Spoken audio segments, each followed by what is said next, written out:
If you lose your home, you need to make sure you have enough money to build it back. What you want to do is determine what the replacement value of that home is and insure it for its replacement value.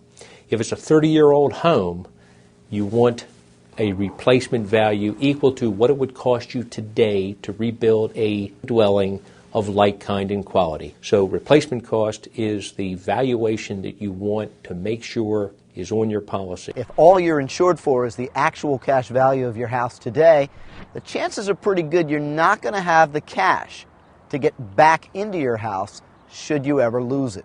You want to make sure that you purchase a policy with guaranteed replacement cost coverage. The feature I like the best is one that does not have a limit on the multiple of the replacement cost that they will pay. In other words, we call that an unlimited guaranteed replacement cost policy.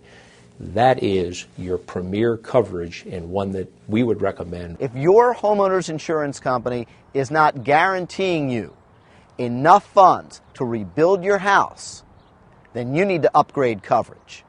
So if you insured your home for $250,000 3 years ago, and today it cost $350,000 to fully replace that home exactly as it exists today, and the insurance company hasn't increased or you haven't increased the coverage, and a loss occurs today, the insurance company will come in and pay the $350,000.